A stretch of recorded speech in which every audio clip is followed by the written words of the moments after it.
My name is Lisa Chase. I'm a professor at University of Vermont Extension, and I'm also the director of the Vermont Tourism Research Center. And I want to welcome you to the 14th Virtual Agri-Tourism Gathering. This is part of a series that started about a year and a half ago as a way for us to stay connected around the globe during the pandemic. We are now planning ahead through May with one virtual gathering each month, leading up to the International Workshop on Agri-Tourism, which will take place in Burlington, Vermont, in person and also online, August 30th to September 1st. I hope to see many of you in person at that conference.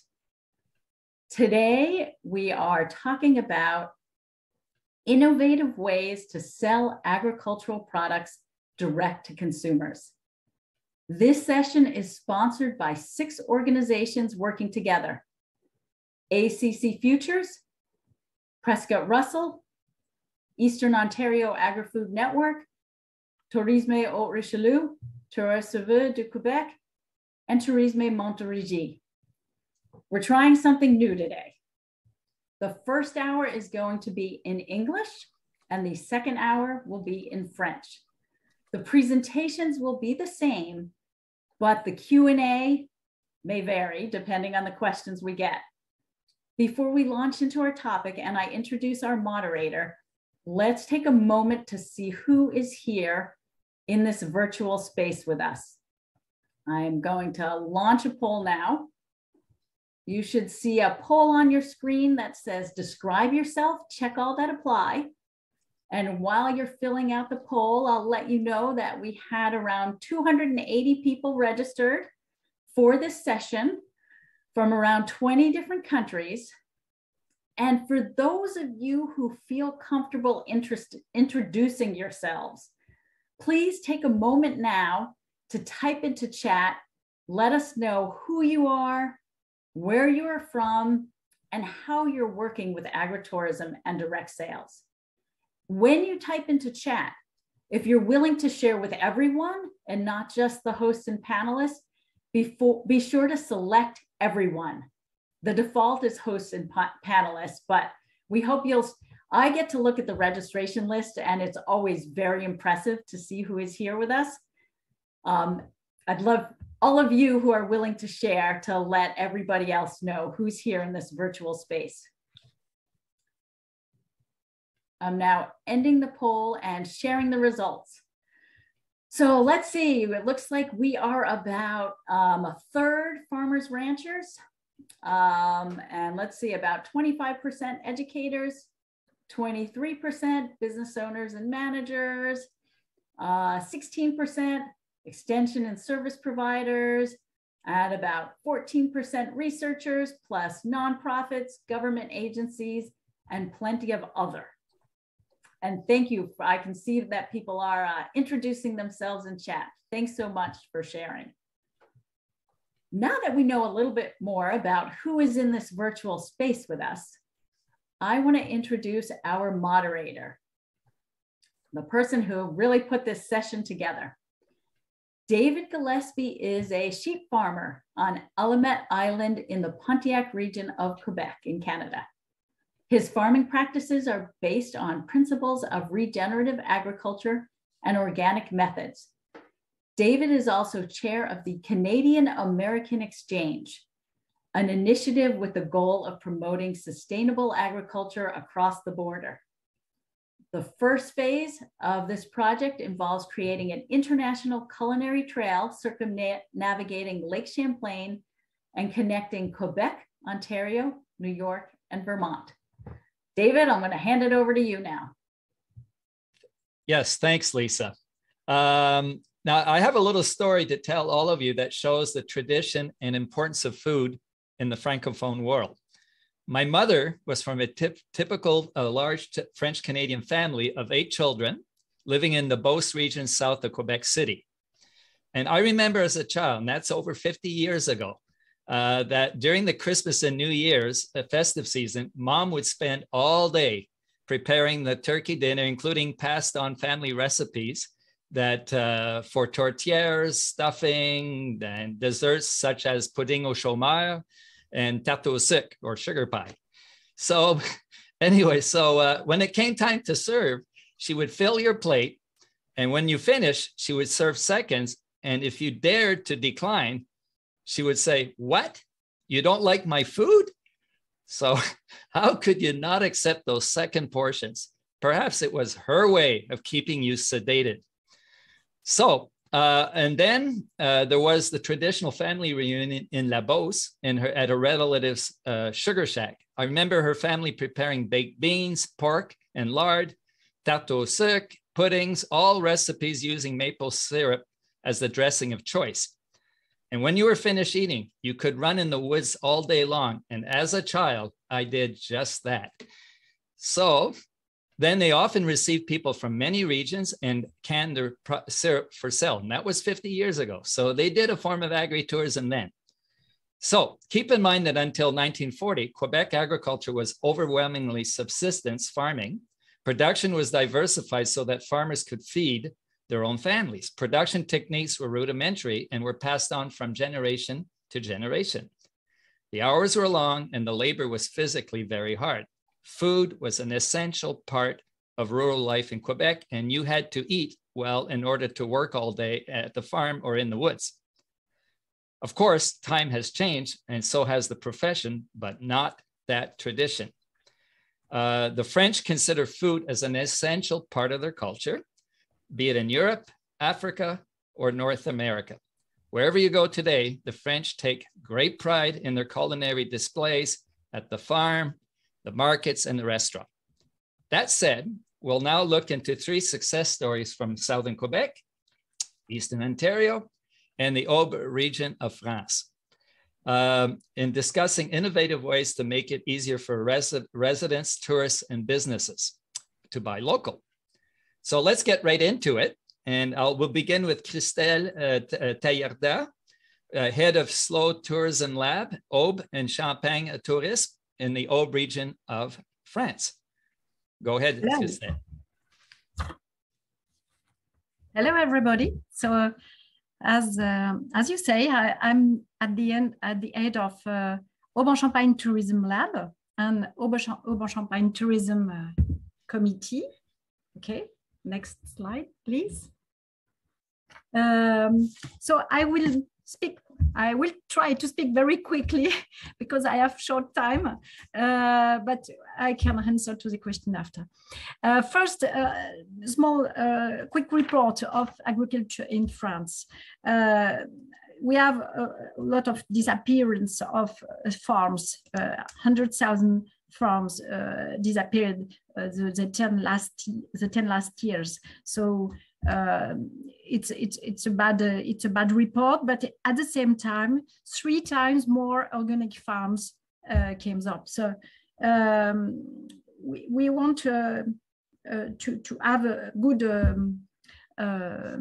report because organic farms are very valued, in fact. And 83% of French people think that the farming profession is not valued enough. So it means now French people want farmers to be better paid and think their challenge is to produce and sell locally. Next one.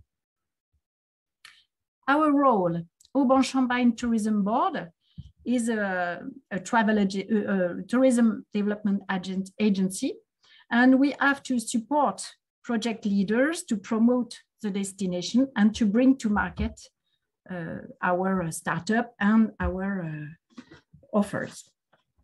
Next one. Aube and Champagne is a preserved and authentic area, 1.5 hours from Paris at the southeast, with forest, with lakes, within a regional natural park, with vineyards of Champagne, and agricultural area, of course. And we are in the urban gateway of Troyes. Next one. The Slow Tourism Lab. Why have we done the Slow Tourism Lab? First, what is slow tourism? Slow tourism is a challenge to get away from the stress of mass travel and to enjoy the territory and to meet people, to take the time to live, in fact. The problem is we want to improve the profitability of this tourism, because in rural area, you don't have sea, you don't have mountain, and you have to make touristy what is not. So you should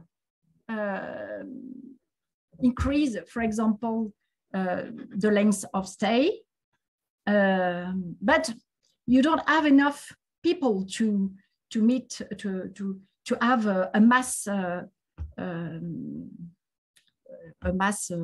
financial level, in fact. If you have, next one, if you ask craftsmen or farmers to do tourism, there's not his job. And it's not going to make much money. So you have to help them to become touristy. Yeah, okay, we have five people in Slow Tourism Lab, and we are part of France Tourism Lab with a ministry level of innovation in tourism in France. Next one. Okay, so some example of agro-tourism that we help. First of all, it's a portal, it's a platform, it's called Haut la Vache, and it brings visibility to farms that offer immersion stay. Next one. Au cœur des paysans.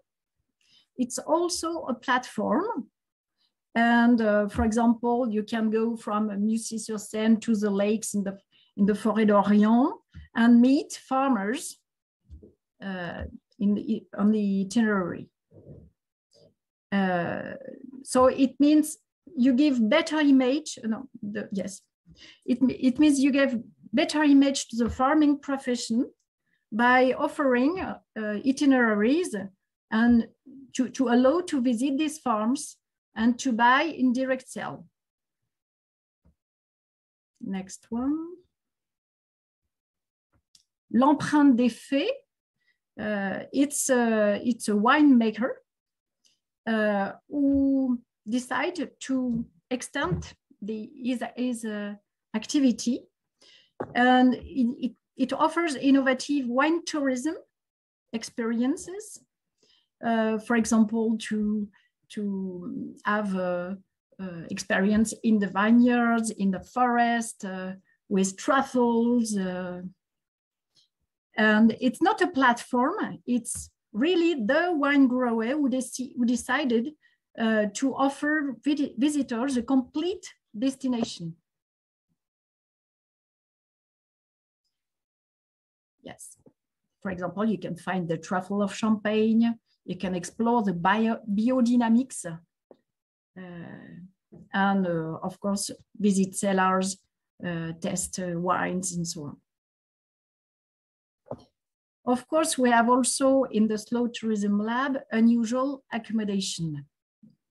But as you know, or perhaps not, it's really a problem of logistic, in fact, unusual accommodation, because you have to manage several remote locations. And you have here the bubble of La Route des Bulles, bubble ways, as you see in the pictures. It's magic place, but they also share the logistic system between three bubbles. And it's very important to improve the profitability of unusual accommodation, in fact. Parcel is another unusual accommodation in the vineyards also. Next one, yes. And 100% Aube is a local collaborative platform that we made, and it's free of charge for those who wants to offer something, or those who wants to buy in direct sales. And there is even a truck delivery system service with the press trucks, in fact. So you can have a look on the 100% Aube if you want. I don't know if I managed to make it in 10 minutes. I hope so. Yes, Christelle, merci. Thank you very much. When it's -30 where I am this morning, it makes me really tempted to go in your area. So it's beautiful countryside, and wow, that food. Anyways, that said, we're going, and thank you, Christelle. That said, I'm going to introduce you to Nadia Dufour of Agri-Tourism, Wine Tourism and Food Tourism Business Advisor from Quebec, and Mireille Labranche, Head of Market Development, Tourism Haut-Richelieu, also from Quebec in Canada. So go ahead. Go ahead, Nadia. It's all yours. Hello, everyone. Thank you to the University of Vermont Extensions and the International Workshop on Agri-Tourism for selecting us to participate in this webinar. During this conference, you will discover distinctive, il faut revenir back, please. You will discover distinctive elements of our agri-tourism practice and gourmet tourism, and how we highlight regional products through the development of direct selling. So let's begin our tour to our Quebec Gourmet. Next, so Quebec is a unique place that relies on its values, its wide open space, its know-how, its creativity, and the richness of this terroir, by offering authentic, vibrant, and totally gourmet experiences. Next, so Quebec has 20 tourist regions that are promoted abroad by the Quebec Tourism Industry Alliance, and they have identified 8 eliminating experiences, including local flavor based on our 4 seasons, in order to convince travelers to choose our destination. Next, in a few years, from a minor player to a very significant sector with more than 25 million person visits, generating economic spin-off of over 187 million. Now, there are more than 2,000 businesses involved. 2021 was a very positive year. The recent survey of the sector shows that companies have experienced excellent growth. So the association mission is to represent, develop, and promote the food tourism sector, as well as provide leadership and coordination, while supporting companies in the development of the quality of their gourmet experience. We use a working frame, we use a working frame to carry out these missions. So we start with a diagnostics on customer experience, followed by personalized support in the form of coaching, training, optimizations of development secrets and tools and activities. So now let's take a look at some of these projects developed with the local producers and the tourist attractions.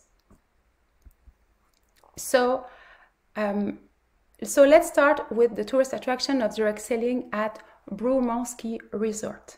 So what we did with them, so at the bottom of left corner, you can see the new building located at the top of the mountain with this amazing view. So we developed a 100% alcohol and cocktail card for the bar. To supply the menu of the restaurant with liquor flavors, we developed a delivery agreement with a local gourmet caterer. Also, we developed 4 gourmets happening for the 4 seasons, which offer a local market and agri-tourism activities. The food trucks menu was also developed with products from the market. Now we will see example for campsite and outfitters. So let's start with campsite. On the bottom left, the bottom right on your screen, you can see one of the campsites. At the bottom of this beautiful of the cliffs is known to be the best place for clam fishing. So next summer, a workshop led by a fishing guide who will show people how to catch, cook them, and followed by a tasting pair with local alcohol. In other region, setting up a 100% local ready-to-eat, prepare and adapt for campers. So customer order online directly and everything is delivery at the campsite. Also develop online maps of gourmet secret nearby some campsite. Guests can do the tour by car, bike, foot, and some by even sea kayak. And now we will discover how to develop direct selling at outfitters. One of them will offer a gourmet thematic workshop for fishing and hunting. Another one you pick with mycology specialists, followed by a tasting of wild mushrooms paired with local wines. And one of the outfitter exceptional gourmet experience is show lunch. A local brewery will produce a beer inspired by the local forest outfitter. So imagine yourself sitting on the shore, watching the sunset with this special local beer and enjoying your fish freshly prepared by your guide. All of this project began in 2016 with the farm. We did work with more than 240 producers to develop a customized project, allowing for the addition of distinctive and authentic activities, services and animation concepts, having to do, of course, with the terroir, as gourmet event, wine and food pairings, ice cider and cheese tasting, guided tour, gourmet hiking, tasting platter, you pick, picnic basket, chef at the farm, and many more. And also, we designed 2 virtual local alcohol cards. As a result, a potential B2B between 300 restaurants and more than 100 alcohol producers. Let's end with the benefit of direct selling with the new gourmet platform, One Island, Many Flavor. So you can see the 3 pictures. So we'll start with Forget Farm. We develop a new you-pick flowers and gourmet experience. They estimate its direct impact to be more than $125,000 over a 3-week period. In the middle one, for the Serre La Voix, it's 150 people attend the 6 new planned workshop and local cocktails. So this new activity made it possible to develop a new clientele, increase the revenue, staff acquire new skill, and make the team more unified.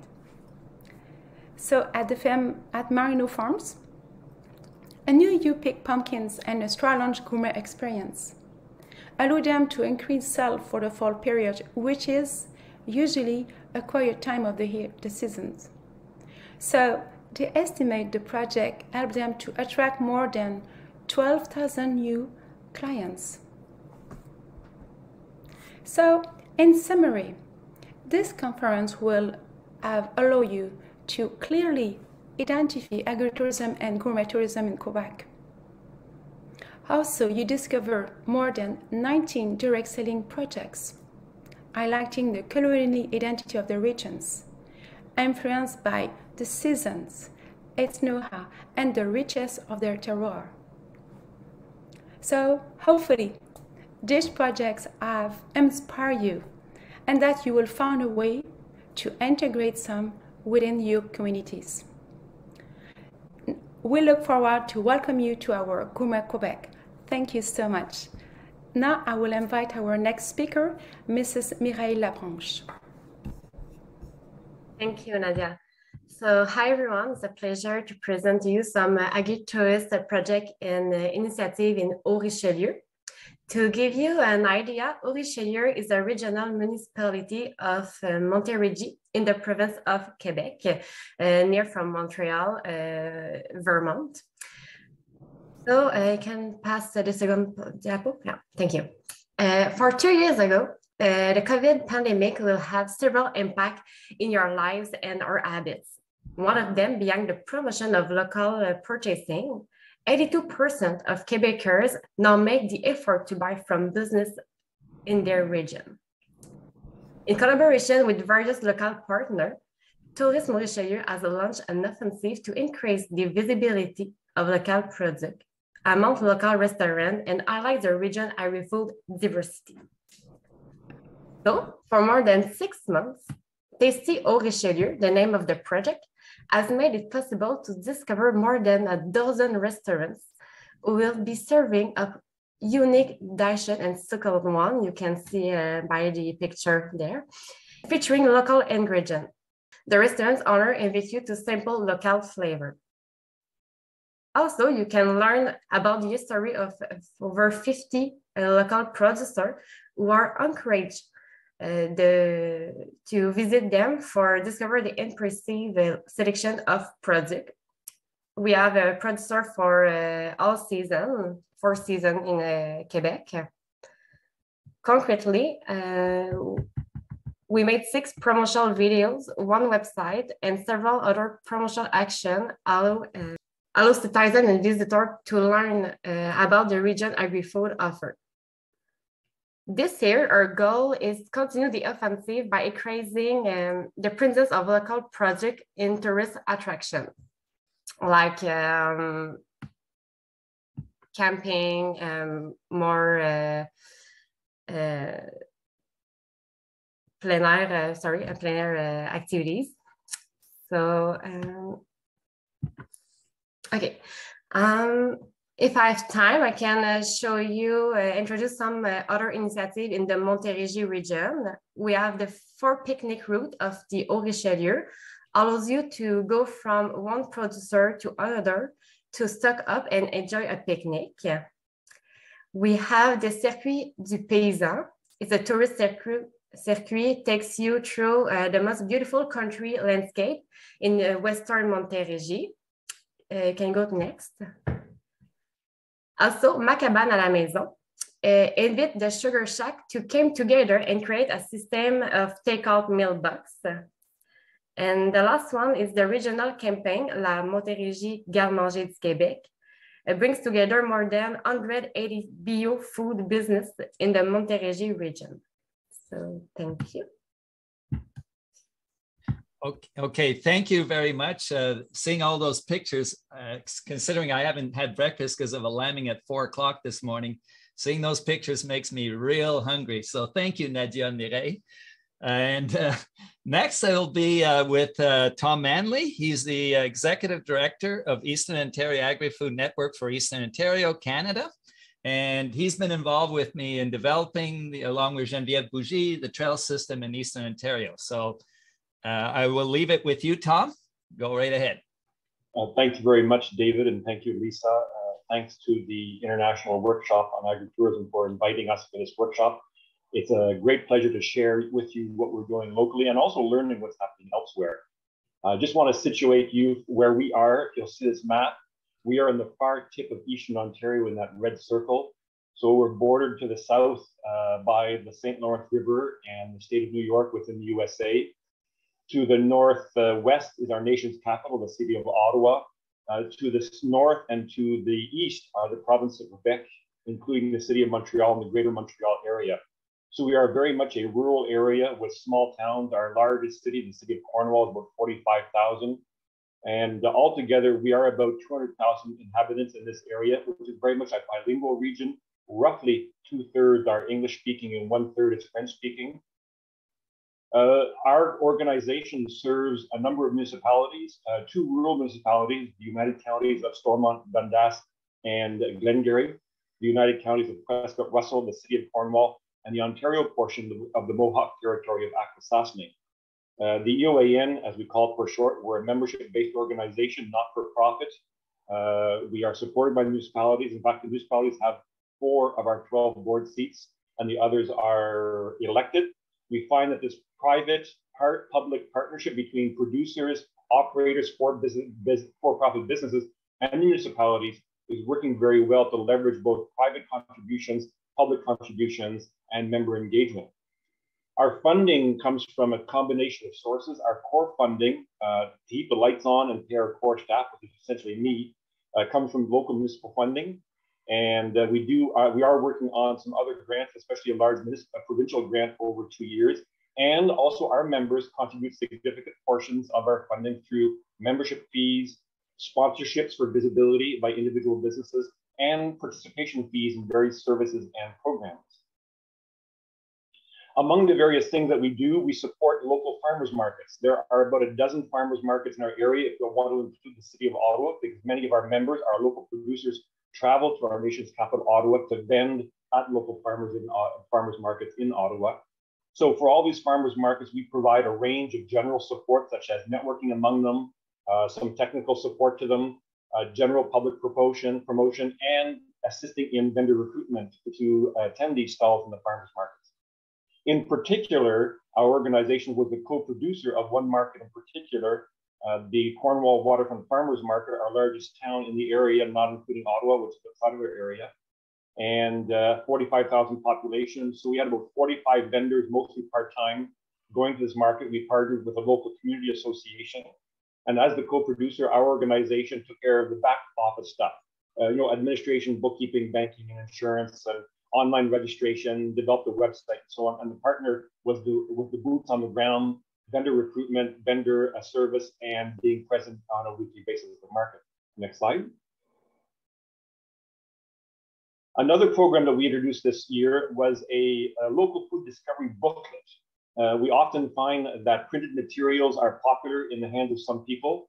And we wanted local folks, especially out of the city of Ottawa, local residents, people who don't know that their neighbor is selling lamb, like David's case. And we invited local vendors, producers, farm producers, and non-farm food producers to list in this directory. It's a printed directory with an online version. Essentially, it's a coupon booklet, and you may have seen them often. There are regional coupon booklets that have discounts at golf courses and restaurants and sports stores and hardware stores and so on. This is the same kind of idea, to focus on local agri-food. And so in each of those pages, a producer offers 12 opportunities for the holder of the booklet to come back on a repeated basis to that business to buy their food, buy their beverages, either at their site or at the farmer's market. And so it's kind of used as a passport to get around. The yellow flashy color is very visible when people are walking around the farmer's market, taking advantage of the discounts available in the booklet as it is the vendors. Next, please.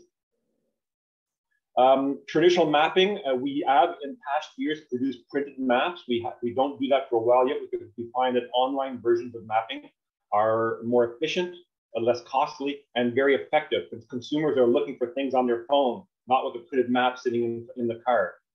So they go on the map. We use a commercial service out of the UK called Store Locator Widget, plug it into our website, load up the directory of the vendors, and there are some 65 producers in the area and farmers markets listed in this.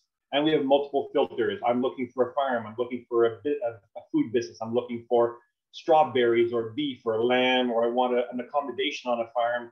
And the vendors, the participants have all these filters attached to them. It is fully bilingual, operating in French and English. So you can choose either page and the appropriate filters on both sides. And from those filters, from those listings on the directory, people can click to their links, a website, a shop now page, a Facebook page, and so on. So it's very easy for consumers who live in the area or visitors from outside the area to take a look at this map and find stuff where they're driving, close by their car or by their house. And to answer a question I see come up, just look on the web. It's called Store Locator Widget. It's a commercial service. It's very inexpensive, with $20 per month. And it gives you very, very significant multilingual tools to mount a map on your website of multiple locations.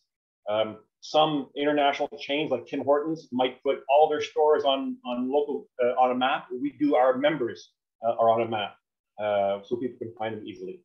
Next page. Another program that was more localized in the counties of Prescott-Russell. It was a municipal project supported by ourselves. It's specifically a route, your more traditional route, like your wine, this is called a Brew and Shoe route. and a play on the English and French words of brew and brew, like a beer, and to chew in English. It's an agri-food route combining breweries, wineries, and participating restaurants, some farmers markets, some fine dining.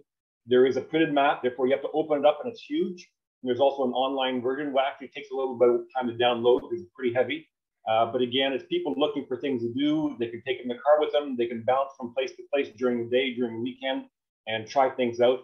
It's great for local residents to discover things in their backyard, and it's also great for visiting tourists. Next, please.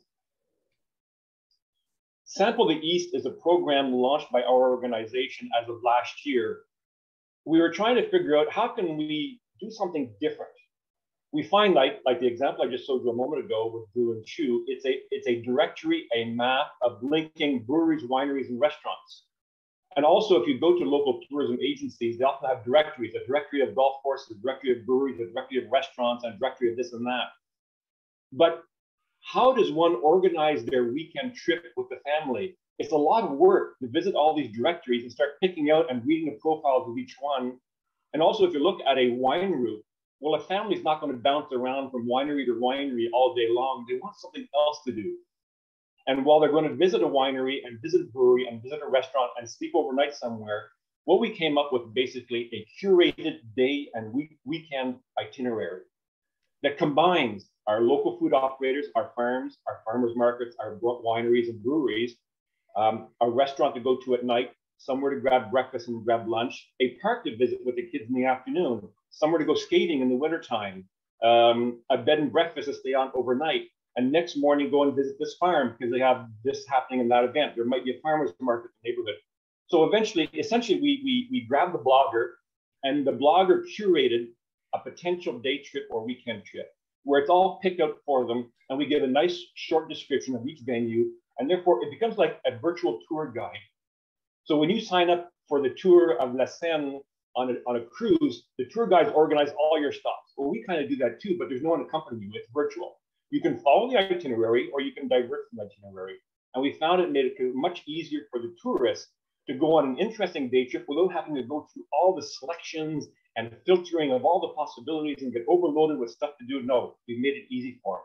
We produced an itinerary once about every 2 months, themed. For example, recently we published for the winter a Valentine's Day theme, and people are out there following it. We have another one in preparation now for maple syrup in March and April coming up shortly.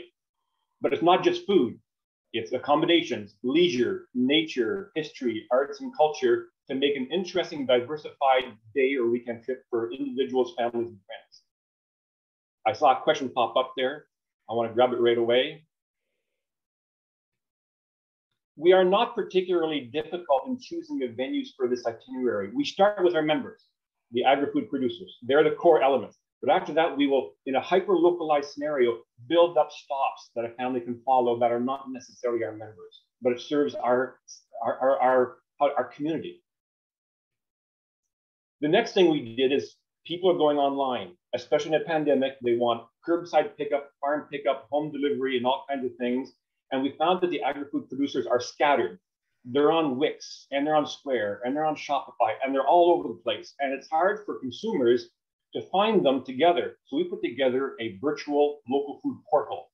We teamed up with a company called Localine, based here in Ontario. They provide a Shopify-like online e-commerce program, especially designed for farm and food. And we encourage our members to sign up. There's a fee to pay. And they operate their e-store direct to consumers, yes, but in addition to that, we provided an e-market where we group them all together in a single landing page where our members can be visible to the visiting consumer, be it their neighbor or someone in Ottawa.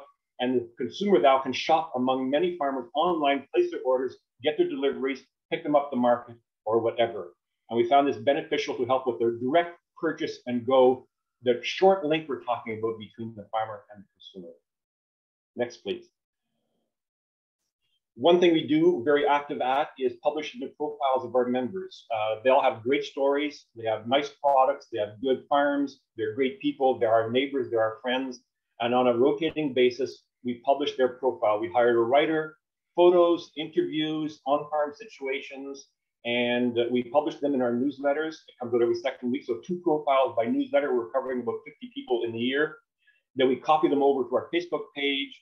And this year in 2022, we're coming out with an audiovisual program where we'll do a 5-minute audiovisual clip of the farm, the operator, the business, and be able to promote that through our various channels as well. Next, please.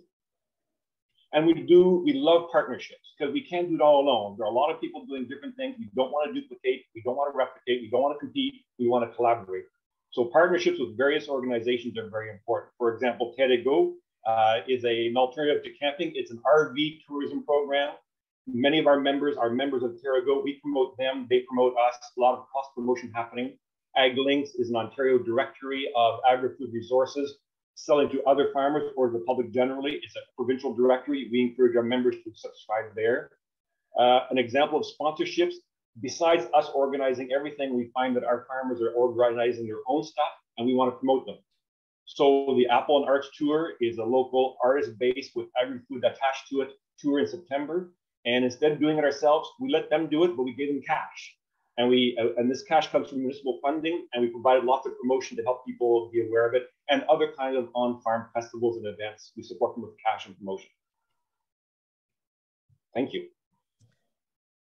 Well, I can say thanks, Sam, for everything you've presented. I can tell you that when we had an American delegation in your area back a couple of years ago, which Lisa was part of, I think we could say that we brewed and chewed our way so much into the food that we next time we were there, we swore we'd wear spandex to take into account our waist size. So that said, I'll pass it on to you, Lisa. I guess we're into question period. Yes, thank you so much. Those were such interesting presentations, and we have a whole bunch of questions in the Q&A and some also in chat. So we'll delve into the questions that we have time for, and some of the panelists may actually be able to later type in some of the answers, because we will be sticking around. Actually, the first question that came up was, is there a French translation for this? So I want to clarify that in another 15 minutes, we're going to switch over to French and do those presentations again in French, and then follow up with a French Q&A that will be moderated by someone else. But for now, while we're still speaking in English and I can understand what's going on, I'm going to start with one of the first questions that came into our Q&A from Nikki Rose. And she asked, what is the balance between public funding and private funding for your projects? How are these funded? Is it ongoing, or are there incentives for startups you collaborate with? And I think that's a really relevant question for all of the panelists. So Christelle, let's take the panelists in order. Christelle, let's start with you. And Isabel, do you want to stop screen sharing for right now?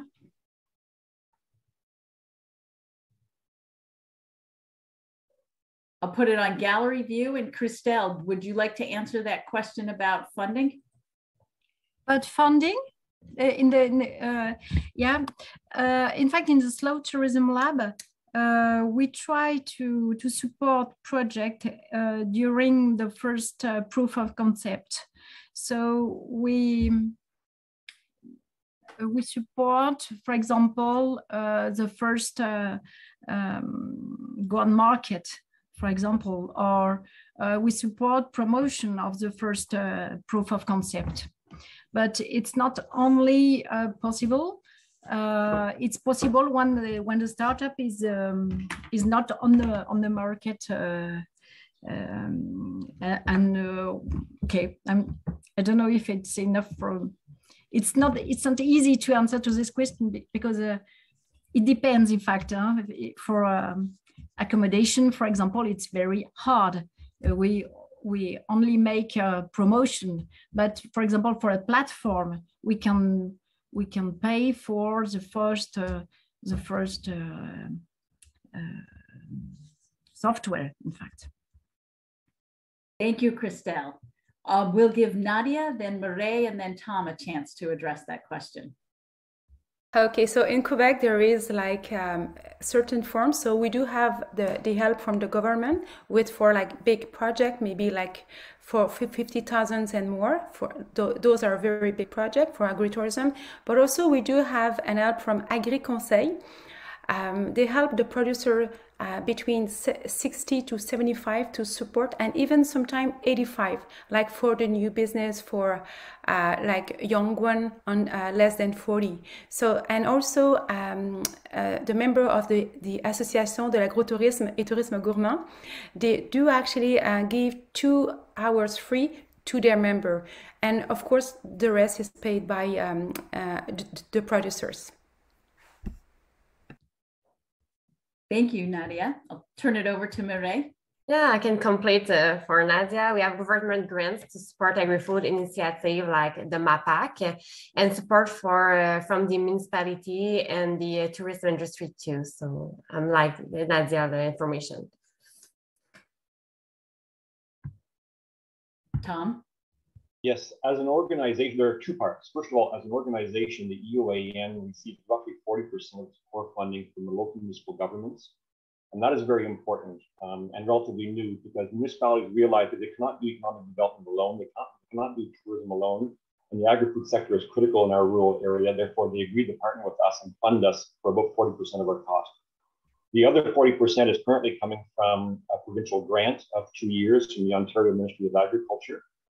And the last 20% comes from our members and stakeholders, people who buy a membership, pay for a service fee, pay for a subscription for a particular service, or buy a sponsorship. So we went aggressively soliciting input providers, banks, Farm Credit Canada, propane vendors, local college, to offer them visibility to our members and our visitors to our website, provide them with sponsorship, and they pay about $2,000 each for that visibility.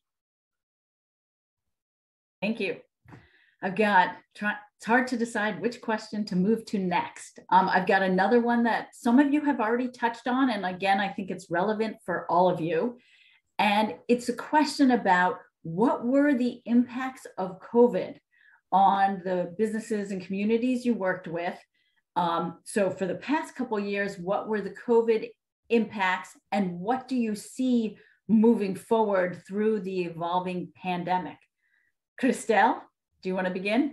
Yeah, it's very hard. Most of our startup had crowdfunding, and everything was stopped.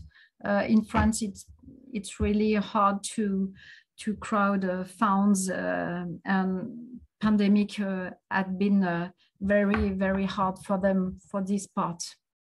And of course, they stopped everything, but in fact, in France, everyone was paid during the pandemic with the account they had made the previous year. But in fact, the problem is the increasing of the business was not here, so they could not crowd funds. And where do you see this heading in the future? I know we don't have a glass ball. If only we all had a glass ball. I hope in the future, I hope it's a really opportunity, in fact, for agriculture and agro-tourism. Of course, it's a real opportunity. For example, in our area, it's very rural. We don't have any house to rent. We don't have any house to rent anymore. All the people from Paris wants to buy a house near a farm or in a small village. So I think it's really it's a good opportunity with teletravail and so on. It's very it will be a great period after. Thank you. Nadia, what are you seeing in Quebec? Similar, different? Actually, in Quebec, it was quite, some of them, it was hard, but other one was very good because as I was telling in my conference, we had a very good year because, and also the association, we work to a plan to support those businesses. So, and we were like giving like support, training, coaching to help them. So, and the farms were really popular because people they were locked down, and so they want to go in the field. They want to pick up fruits, fried fruits, and actually the farm, they were so busy, but the one that have like big spaces, and also for like the wineries or the cider mills. So what they did, instead than selling only at the farm, they were doing e-commerce as well as the other producers, but also they developed like a new way to sell. Like instead than selling only at their wineries, they were selling also at like special stores, like nice boutique. And the sale there just increased. And some producers told me that they were so busy. And of course, the manner to have staff, that's a very big challenge here.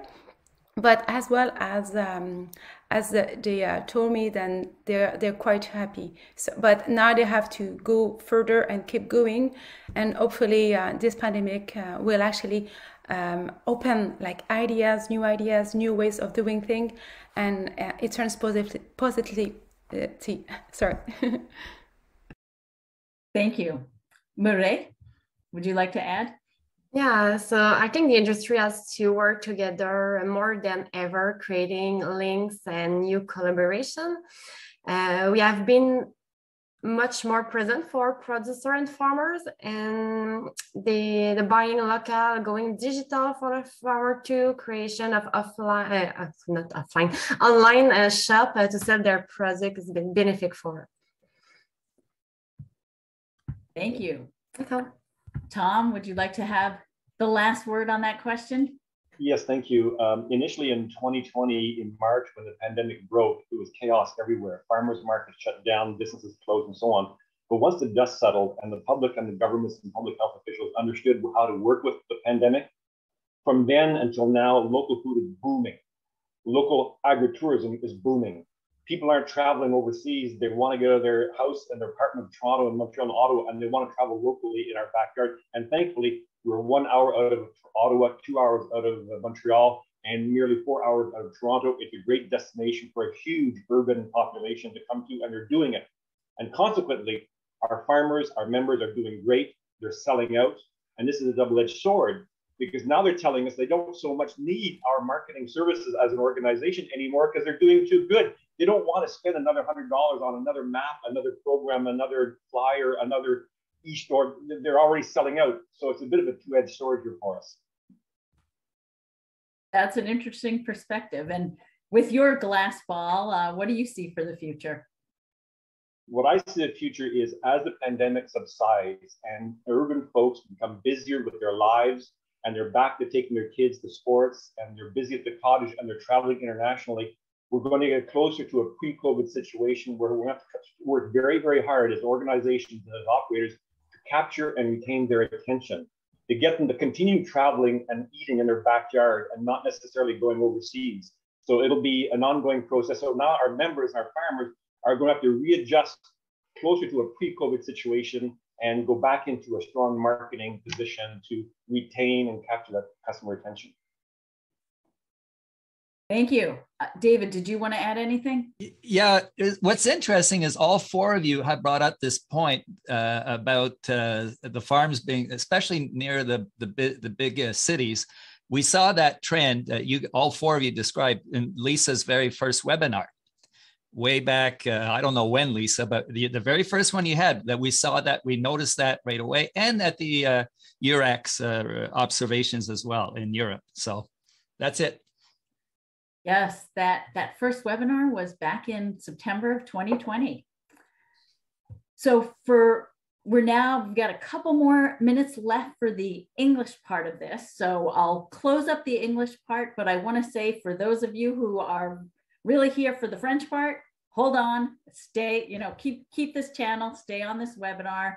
We're going to switch languages soon. But first I want to close up the English part, which is, I want to thank all of you for being here today. Amelia, would you be willing to put up that final slide?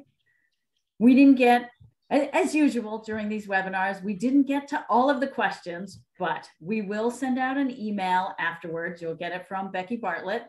You'll get an email with resources, contact info for all of the presenters and their organizations, as well as a link to the recording. We definitely want to keep this conversation going. And as I mentioned, we've got webinars planned for the next few months. In March, we'll be talking about culinary innovation on the farm. In April, we'll be talking about agritourism and wellness. And then in May, we're once again doing things a little differently. We'll have a Zoom meeting, a networking session with Zoom breakout groups.